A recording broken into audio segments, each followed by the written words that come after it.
القاهرة مدينة مزينة تنتظر عودة البطل المظفر سيف الدين قطز بعد أعظم انتصار عرفه المسلمين من زمن طويل. الأعلام بترفرف والناس بتستعد لاستقبال السلطان استقبال يليق بمحرر الأمة من كابوس المغول، لكن القدر كان مخبي مأساة في الصالحية. قطز كان في طريقه للعاصمة القاهرة، وإذ فجأة يطعن من أقرب الناس ليه الظاهر بيبرز 16 ذي القعدة سنة 658 الموافق 23 أكتوبر 1260. تنتهي حياة البطل وتبدأ أسطورته. والسؤال هنا، مين هو قطز؟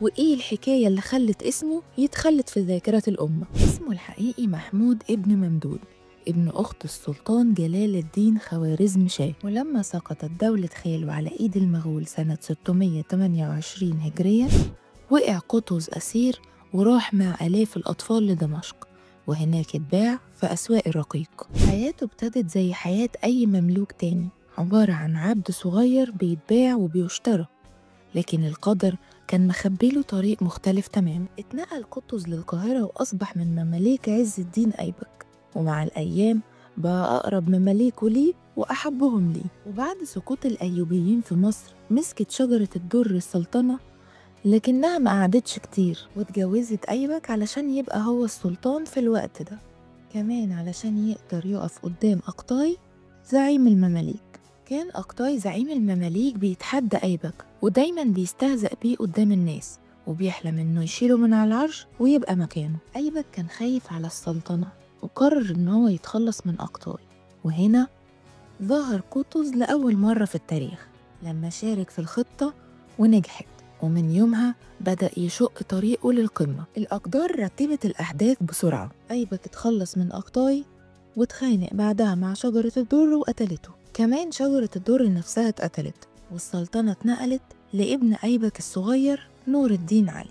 البلد ساعتها كانت في حالة فوضى، ونور الدين كان غير صالح للحكم، وهنا ظهر قطز كرجل المرحلة، نشر الأمن والأمان وأفشل محاولات الأيوبيين لاستعادة مصر. وفي نفس الوقت ده كانت سقطت بغداد على إيد هولاكو، واتقتل الخليفة المعتصم، وسقطت مدن الشام واحدة ورا التانية. الخطر ساعتها كان بيقرب جدا من مصر، والسلطان الصغير كان غير صالح للحكم. في الوقت ده وصل للقاهرة المؤرخ ابن العديم، كان جاي رسول من حلب بيطلب النبتة، واجتمع بعدد من الأمراء والعلماء في القلعة، وكان الشيخ الغر عبد السلام بينهم، واللي قال كلمته الشهيرة: انفقوا ما عندكم من ذهب ونفائس، سويتم العامة في الملابس، ولم يبقى للجندي إلا فرسه، حينها فقط يجوز أخذ شيء من الناس لدفع العدو. وساعتها اتفق الجميع على المقاومة. في الوقت ده قطز فهم إنه لازم يتصرف، فكان القرار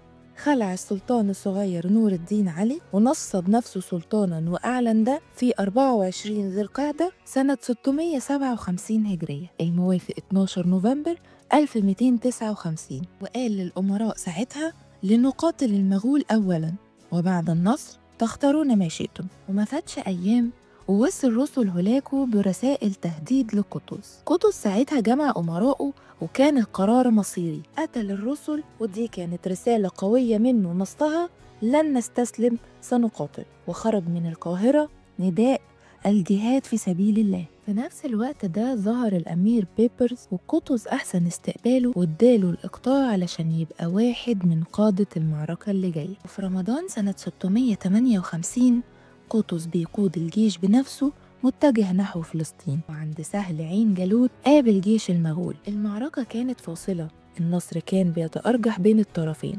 لحد ما قطز قال جملته الشهيرة: وإسلاماه، الجملة اللي دوت في الميدان فعادت الروح في الجنود وكسرت أسطورة المغول الذين لا يهزمون. والنتيجة كانت هزيمة ساحقة للمغول وفرارهم من دمشق والشام، وانتصار غير مجرى التاريخ. وبعد أسابيع من النصر دخل قطز دمشق واستقرت أمور الشام كلها، وبعدها قرر إنه يرجع للقاهرة، لكن الخيانة سبقت دخول القاهرة. ففي الصالحية كان بيطارد أرنب بعيد عن الحرس بتاعه، انقض عليه بيبرز وبعض الأمراء. اتظاهر بيبرز بالشكر ومسك إيد السلطان كأنه هيقبلها، وكانت دي الإشارة لسيوف الغدر اللي هاوت على جسم السلطان فسقط شهيد النصر. وبكده تكون خلصت حكاية السلطان قطز، بطل ظهر في لحظة عصيبة أنقذ الأمة ثم رحل سريعا علشان يخلد اسمه مع أسماء أعظم قادة الإسلام. ولو عجبتكم الحكاية ما تنسوش تعملوا لايك وسبسكرايب وتفعلوا زر الجرس علشان يوصل لكم كل جديد.